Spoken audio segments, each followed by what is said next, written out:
ഒരുപാട് പരിമിതികളുള്ള ഒരു ജീവിയാണ് മനുഷ്യൻ. ശാസ്ത്രവും സാങ്കേതിക വിദ്യയും ഒക്കെ ഉപയോഗിച്ച് പല പല കണ്ടുപിടുത്തങ്ങൾ നടത്തിയിട്ടുണ്ടെങ്കിലും അവൻ അറിയാത്ത പലതും ഈ ലോകത്തുണ്ട്.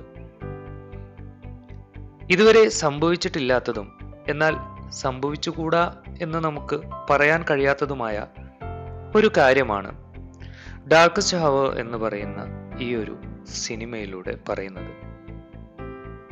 ഈ ഒരു സിനിമയുടെ തുടക്കത്തിൽ തന്നെ ആകാശത്തിൽ നിന്ന് ഏതാനും മഞ്ഞ നിറത്തിലുള്ള വലയങ്ങൾ വരികയും അത് പിന്നീട് പലതായി മാറുകയും ചെയ്യുന്നതായിട്ട് നമുക്ക് കാണാം. ഈ സംഭവിക്കുന്നത് എന്താണെന്ന് ആർക്കും മനസ്സിലാവുന്നില്ല.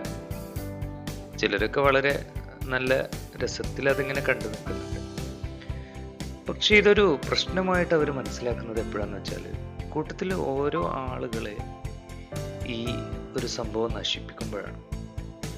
കണ്ണുകൊണ്ട് കാണാൻ കഴിയുന്നില്ല, ഒരു പ്രകാശമായിട്ട് മാത്രമാണ് കാണുന്നത്. പക്ഷേ ഏതോ ഒരു ഏലിയൻ അല്ലെങ്കിൽ ഒരു കൂട്ടം ഏലിയൻസ് വന്ന് ചെയ്യുന്നതാണ് എന്നുള്ളത് ഏകദേശം അവർ മനസ്സിലാക്കിയിട്ടുണ്ട്. അങ്ങനെ ഇതിന്റെ തുടക്കത്തിലൊക്കെ നമ്മൾ പറഞ്ഞതുപോലെ വളരെ ഭംഗിയിൽ അതിങ്ങനെ വരുന്നത് കാണുമ്പോൾ ഇവര് കൂടുതൽ കൗതുകത്തിലും അല്പം ഭയത്തോടു കൂടിയുമാണ് കാര്യങ്ങളെ വീക്ഷിക്കുന്നത്. ആകാശത്തിൽ ഇങ്ങനെ സ്വർണ്ണവർണ്ണത്തിൽ അല്ലെങ്കിൽ വളരെ രസകരമായിട്ടുള്ള ഒരു മഞ്ഞ നിറത്തിൽ ഒരുപാട് സംഭവങ്ങൾ പെട്ടെന്ന് നോക്കുമ്പോൾ നല്ല അപ്പൂപ്പന്താടി പോലെയൊക്കെ ഉണ്ടല്ലേ. അങ്ങനെയൊക്കെ കാണുമ്പോൾ ആരായാലും ഇങ്ങനെ നോക്കി നിന്ന് പോവല്ലോ.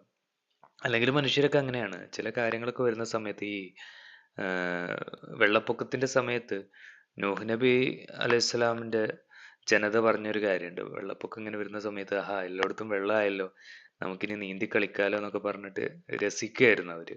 പിന്നെയാണ് അവർക്ക് മനസ്സിലായത് കുറച്ച് കഴിഞ്ഞതിന് ശേഷം നാട് മൊത്തം മുടിക്കാൻ പോകുന്ന വലിയൊരു ശാപമാണ് എന്നുള്ളത്. അപ്പൊ അതുപോലെ തന്നെ ഇവർ ആദ്യമൊക്കെ നല്ല രസത്തിൽ ഇങ്ങനെ നിന്നു. പിന്നെ ഇവരുടെ കൂട്ടത്തിലുള്ള ആളുകൾ തന്നെ ഇങ്ങനെ വല്ലാതെ എന്തോ ദുരൂഹ സാഹചര്യത്തിൽ ഇങ്ങനെ മരിക്കുന്ന സമയത്താണ് മനസ്സിലായത് അതെല്ലാം ഈ വന്നിട്ടുള്ള ഈ ഒരു പ്രകാശം അല്ലെങ്കിൽ പ്രകാശ രൂപത്തിൽ വന്നിട്ടുള്ള ഏലിയൻസ് കാരണമാണ് ഉണ്ടാവുന്നത് എന്ന് അവർ മനസ്സിലാക്കുന്നു. അതോടുകൂടി അവരാകെ പകച്ചു പോവുകയാണ്. പക്ഷേ അവർക്ക് പകച്ച് പോയി അതിൽ നിന്ന് തിരിച്ചു വരുന്ന അല്ലെങ്കിൽ മനസാന്നിധ്യം വീണ്ടെടുത്ത് വരുന്ന ആ ഒരു സമയം കൊണ്ട് തന്നെ എല്ലാവരും മരണപ്പെട്ടു പോവുകയാണ്. എല്ലാവരും എന്ന് വെച്ചാൽ ഒരുവിധ ആളുകളൊക്കെ മരണപ്പെട്ടു പോവുകയാണ്. ഇതിന് തുടക്കത്തിലൊക്കെ വളരെ നോർമലായിട്ട് ജീവിക്കുന്ന രണ്ട് യുവാക്കളെയൊക്കെ കാണിക്കുന്നു. അതുപോലെ തന്നെ അവര് പുതിയതായിട്ടൊരു സ്റ്റാർട്ടപ്പ് തുടങ്ങുന്നതും അതിലേക്ക് രണ്ട് കുട്ടികൾ ജോയിൻ ആവുന്നതും ഒക്കെ കാണിക്കുന്നുണ്ട്. അപ്പോൾ വളരെ നല്ല രീതിയിൽ പോയിട്ട് അവസാനം വളരെ ഭയാനകമായി മാറിക്കൊണ്ടിരിക്കുന്ന